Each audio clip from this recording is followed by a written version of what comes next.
करीब 8 बजे होंगे। ठंड भी लगातार बढ़ती ही जा रही थी। लेकिन रीत को ना ठंड की फिक्र थी और ना ही रात होने की चिंता। वह बस पागलों की तरह अपनी ही धुन में रोड पर चले जा रही थी। तभी उसे रोड की दूसरी साइड एक मंदिर दिखाई पड़ता है। वह मंदिर की तरफ जाने के लिए रोड क्रॉस कर रही होती है कि अचानक सामने से आती हुई एक कार उसे टक्कर मार आगे निकल जाती है, जिस वजह से वह बीच रोड पर गिर जाती है और उसके सिर पर चोट आ जाती है। सिर पर चोट लगने के कारण रीत बेहोश हो जाती है। जब रीत की आंखें खुलती है तो वह खुद को अस्पताल में पाती है और उसके सामने चेयर पर लगभग 40 या 41 साल की एक औरत बैठी हुई होती है। रीत को होश में आता देख वह औरत रीत के पास आकर कहती है, अब तुम ठीक हो? इस पर रीत उस औरत को देखते हुए कहती है, जी, पर मैं यहाँ। रीत की बात को बीच में ही काटते हुए औरत कहती है, तुम रोड पर बेहोश पड़ी थी और तुम्हारे सिर से खून भी बह रहा था, इसलिए मैं तुम्हें अस्पताल ले आई। उस औरत की बात सुनकर रीत वह पल याद करते हुए कहती है, जब वह रोड क्रॉस कर रही थी तो तभी अचानक एक गाड़ी उसे टक्कर मार कर चली जाती है। रीत की बात सुनकर वह औरत और गुस्से में कहती है, पता नहीं कितने घटिया लोग रहे होंगे जिन्होंने तुम्हें टक्कर मारी और रोड पर ऐसे ही छोड़ कर चले गए।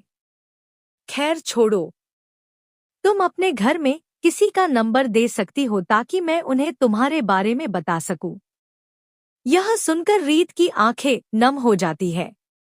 रीत उस औरत से अपने आंसू छुपाते हुए शांत भाव से कहती है, मेरा कोई नहीं है। इस पर वह औरत हैरानी से कहती है, कोई नहीं है? कोई तो होगा, मम्मी, पापा, भाई, बहन या फिर कोई दोस्त। उस औरत की बात सुनकर रीत नम आंखों के साथ कहती है, नहीं, कोई नहीं है। मैं बिल्कुल अकेली हूँ। जब मैं 5 साल की थी, मेरी माँ मुझे छोड़कर चली गई थी। 2 साल पहले मेरे पापा भी गुजर गए। उनकी सिर्फ एक ही निशानी थी मेरे पास, मेरा घर। वो भी किसी ने धोखे से अपने नाम करवा लिया। रीत की आंखों से आंसू रुकने का नाम ही नहीं ले रहे थे। रीत की बातें सुनकर सामने बैठी उस औरत की आंखें भी नम हो जाती हैं। कुछ देर बाद रीत को हॉस्पिटल से डिस्चार्ज कर दिया जाता है। फिर वो और औरत दोनों हॉस्पिटल से बाहर जाते हैं। रीत शांत भाव से उस औरत से कहती है, हेल्प करने के लिए थैंक। इतना कहकर रीत वहां से जाने लगती है। तभी वह औरत कहती है, कहाँ जा रही हो? इस पर रीत कहती है, यह तो मुझे भी नहीं पता। रीत की बात सुनकर वह औरत एक मुस्कान के साथ कहती है, चलो मेरे साथ, मेरे घर। आज से तुम मेरे साथ रहोगी।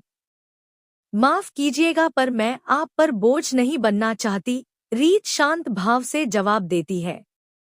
फिर वह औरत थोड़ा सख्त लहजे में रीत के कुछ पास आकर कहती है, तुम चिंता मत करो, मैं तुम्हें फ्री में अपने घर नहीं रखने वाली हूँ। उस औरत की यह बात रीत को समझ नहीं आती, इसलिए रीत उस औरत से पूछती है, मतलब? मैं कुछ नहीं समझी। इस पर वह औरत कहती है, मतलब कि तुम्हें नौकरी करनी होगी और महीने में कुछ पैसे भी देने होंगे। अब समझ आया। उस औरत की बात सुनकर रीत कुछ सोचते हुए कहती है, लेकिन। इस पर वह औरत रीत की बात को काटते हुए कहती है, लेकिन कुछ नहीं। अब चलो मेरे साथ। रीत कुछ सोचते हुए अपनी बात पूरी करते हुए कहती है, मैं केवल एक शर्त पर आपके साथ चलूंगी। रीत की बात सुनकर वह औरत अजीब सा मुंह बनाते हुए कहती है, कैसी शर्त? इस पर रीत हल्का सा मुस्कुराते हुए कहती है, पहले आपको मुझे अपना नाम बताना होगा। रीत की बात सुनकर वो औरत भी एक बड़ी मुस्कान के साथ अपना नाम बताती है। अच्छा, मैं भी पागल ही हूँ। इतनी बातें हो गई पर मैंने अभी तक अपना नाम नहीं बताया और ना ही तुम्हारा नाम पूछा। मेरा नाम तो अंजलि है। अब तुम बताओ तुम्हारा नाम क्या है? मेरा नाम रीत है। रीत कहती है। रीत और अंजलि वहां से चले जाते हैं। कुछ देर बाद अंजलि एक छोटे से लेकिन बहुत प्यारे से घर का दरवाजा खटखटाती है। एक 15 साल की लड़की दरवाजा खोलती है। दरवाजा खोलते ही लड़की अंजलि से कहती है, मम्मी, आप इतनी लेट क्यों हो गए? आपको पता है मुझे बहुत डर लगता है अकेले में। अंजलि कहती है, बेटा काम पड़ गया था। अंजलि के पीछे रीत भी घर के अंदर प्रवेश करती है। अंजलि रीत को अपना घर दिखाते हुए कहती है, रीत, यह है मेरा छोटा सा घर। इस पर रीत शांत भाव से कहती है, बहुत प्यारा है। सामने 3 कमरे, बीच में एक बरामदा, एक किनारे पर एक छोटा सा किचन और बाहर छोटा सा बगीचा जिसके रंग बरंगे फूलों से महकता हुआ पूरा घर। अंजलि रीत को अपनी बेटी से मिलाते हुए कहती है, रीत, इससे मिलो, यह मेरी बेटी पाखी और पाखी यह रीत दीदी। और अब यह हमारे साथ इस घर में ही रहेगी। इस पर पाखी रीत की ओर मुड़कर कहती है, नमस्ते दी। बदले में रीत भी मुस्कुराते हुए पाखी को जवाब देती है। इतने में अंजलि पाखी से कहती है, पाखी, अंश सो गया क्या? इस पर पाखी कहती है, हाँ मम्मी। फिर अंजलि रीत को सामने सोफे पर बैठने का इशारा करते हुए कहती है, रीत तुम बैठो, मैं तुम्हारे लिए कुछ बनाकर लाती हूँ। इतना कहकर अंजलि किचन की ओर चली जाती है। रीत सोफे पर बैठे हुए पाखी से पूछती है, अंश कौन है? इस पर पाखी कहती है, मेरा छोटा भाई, अभी 6 साल का है। अच्छा, और तुम्हारे पापा? रीत अगला सवाल करती है। तो पाखी शांत भाव से कहती है, नहीं है, वह हमें छोड़ कर चले गए। यह सुनकर रीत चुप हो जाती है। तभी अंजलि किचन से पानी का गिलास लेकर आते हुए कहती है, प्रॉब्लम तो सबकी जिंदगी में होती है, बस उनसे लड़ना आना चाहिए। और अब तुम भी सब कुछ भूलकर अपनी जिंदगी की नई शुरुआत करो। अंजलि की बात सुनकर रीता अंजलि के हाथ से पानी का गिलास पकड़ते हुए अपना सर हाँ में हिला देती है। अगली सुबह अंजलि एक रुमाल निकालते हुए कहती है, रीत, यह तुम्हारा रुमाल कल जब तुम बेहोश थी तो तुम्हारे हाथ से गिर गया था। और हाँ, मैंने नाश्ता बना लिया है, तुम कर लेना। पाखी और अंश भी स्कूल चले गए हैं और मैं भी अब ऑफिस जा रही हूँ। तुम अपना ध्यान रखना और हाँ, जॉब ढूंढने आज ही मत चले जाना। आज घर पर रहकर आराम करो। रीत रुमाल पकड़ते हुए कहती है, हम। रीत रुमाल को देखते हुए उस पल को याद करने लगती है जब पार्क में अभिसार ने आंसू पोंछने के लिए उसे ये रुमाल दिया था। कुछ देर बाद रीत उस रुमाल को संभालकर अलमारी में रख देती है। 2 साल बाद एक बड़ा सा हॉल जो लोगों की भीड़ से खचाखच भरा हुआ था और सामने स्टेज पर एक आदमी माइक पर कुछ बोल रहा था। The businessman of the year award goes to dashing most eligible bachelor mister Abhisar Singh Rawat. We request mister Rawat please come on the stage and accept the award.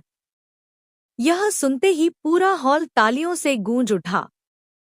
लोगों की उस भीड़ में से अभिसार खड़ा होता है जिसकी हाइट लगभग 6 फुट 1 इंच होती है। Black pant, gym tone body पर कसी हुई सफेद रंग की शर्ट और उसके ऊपर ब्लैक ब्लेजर, गोरा रंग, हल्की भूरी आंखें, सीधी नाक, चेहरे पर सलीके से बनाई हुई दाढ़ी, बालों को जेल से सेट किया हुआ। आज अभिसार बहुत ही हैंडसम लग रहा था। वह खड़ा होकर स्टेज की तरफ जाने लगता है। स्टेज पर खड़ा वह आदमी अभिसार को देख माइक पर फिर से कहता है, आप लोगों को यकीन नहीं होगा कि मिस्टर रावत ने केवल 2 सालों में अपनी company fashion and life care को शहर की टॉप 5 कंपनियों में से एक बना दिया है। तब तक अभिशाप स्टेज पर पहुंच जाता है। उसे अवार्ड दिया जाता है और एक बार फिर तालियों की गूंज से पूरा हॉल गूंज उठता है। स्टेज पर खड़ा वह आदमी, तो मिस्टर रावत, आप अपनी कामयाबी का श्रेय किसे देना चाहेंगे? अभिसार माइक पकड़ते हुए कहता है, मैं अपनी कामयाबी का श्रेय अपने पूरे परिवार को देना चाहता हूँ, जिसने मेरा साथ कभी नहीं छोड़ा। अगर किसी के साथ उसका परिवार, उसके अपने खड़े रहते हैं, तो उसके हौसले भी कभी नहीं टूटते। कुछ देर बाद अभिसार की गाड़ी एक बहुत बड़े बंगले के बाहर खड़ी होती है, जिसके मुख्य गेट पर एक नेम प्लेट लगी हुई थी, जिस पर लिखा था रावत नेशंस। तभी चौकीदार आकर गेट खोलता है। कुछ देर बाद अभिसार गाड़ी से उतरकर घर की डोर बेल बजाने ही वाला होता है कि दरवाजा अपने आप खुल जाता है और सामने उसका पूरा परिवार खड़ा उसका वेट कर रहा होता है। जैसे ही अभिसार घर की दहलीज के अंदर पैर रखने वाला होता है, तभी उसकी दादी उसे रोकते हुए कहती है, रुको। इस पर अभिसार कहता है, क्या हुआ दादी? दादी, राधा अभी पूजा की थाली लेने गई है। तभी एक औरत हाथ में पूजा की थाली लेकर आती है और अभिसार की आरती उतारती है। अभिसार अंदर आकर अपनी दादी शांति, अपनी छोटी मां राधा और अपने छोटे पापा तेज के पैर छूता है। दादी विशाल को आशीर्वाद देते हुए कहती है, खुश रहो, तुम्हें हमेशा ऐसे ही तरक्की मिलती रहे। राधा भी बड़े प्यार से कहती है, भगवान हमेशा तुम्हें खुश रखे, तुम्हारी हर इच्छा पूरी करें। और तेज अभिसार की पीठ थपथपाते हुए कहता है, हमेशा खुश रहो, मुझे तुम पर गर्व है। तभी एक लड़की अभिसार के पास आकर उसके गले लगते हुए कहती है, कांग्रेट्स भैया। थैंक यू आरोही। आरोही, अभिसार की छोटी बहन, जिसकी खूबसूरती और लंबे बाल किसी का भी दिल जीत ले। आरोही फैशन डिजाइनर का कोर्स कर रही है। तभी आरोही को पीछे से कोई मारता है। अब हटेगी भी या नहीं, भैया को बधाई देनी है। आरोही वहां से हट जाती है। पीयूष, कांग्रेट्स। भाई, पीयूष अभिसार का छोटा भाई है। बहुत ही हैंडसम है, जो 6 फुट हाइट, लंबी नाक, चेहरे पर दाढ़ी और बाल जेल से खड़े हुए जो उसे और भी ज्यादा हैंडसम बना रहे थे। कॉलेज से एमकॉम कर रहा है। इतने में तेज अभिसार से कहते हैं, अभिसार बेटा, आज शाम को हमने तुम्हारी सक्सेस पार्टी रखी है। इस पर अभिसार कहता है, जी छोटे पापा। शाम को अभिसार के घर में उसकी सक्सेस पार्टी चल रही होती है। पर अभिसार छत पर खड़ा पूर्णिमा के चांद को देख रहा था, जो आज अपनी पूरी चांदनी को बिखेरे हुए था। अभिसार अपने जेब से रीत की दी हुई अंगूठी को निकालता है और उस अंगूठी को गौर से देखते हुए कहता है, जब से यह अंगूठी मेरी लाइफ में आई है, तब से मेरे साथ सब अच्छा ही हो रहा है। यह अंगूठी मेरे लिए बहुत लकी है। काश मैं उस लड़की से एक बार मिला होता जिसने मुझे यह अंगूठी दी थी। लेकिन अगर वह मुझे मिल गई तो मैं पहचानूंगा कैसे? मैंने तो उसका चेहरा भी नहीं देखा है। पता नहीं वह लड़की कहाँ है। पर जहां भी हो हमेशा खुश रहे। इधर रीत अलमारी में कपड़ों को सही से रख रही थी। तभी अभिसार का दिया हुआ रुमाल नीचे गिर जाता है। रीत उसे उठाती है और खिड़की के पास आकर खड़ी हो जाती है, जहां से पूर्णिमा का चांदनी साफ नजर आ रही थी। वो रुमाल की ओर देखती हुई कहती है, पता नहीं इस रुमाल को हमेशा संभाल कर रखने का मन क्यों करता है। काश मैं उससे कभी मिल पाती और उसका शुक्रिया अदा कर पाती। लेकिन अगर कभी मैं उससे मिल भी गई तो उसको पहचानूंगी कैसे? मैंने तो उसका चेहरा भी नहीं देखा। बस मैं अब उसके लिए यही दुआ कर सकती हूँ कि हे भगवान उसे हमेशा खुश ही रखना। इस कहानी का यह भाग यहीं समाप्त होता है। अगर आपको इस कहानी के बारे में आगे भी जानना है तो कहानी का अगला भाग जरूर पढ़ें।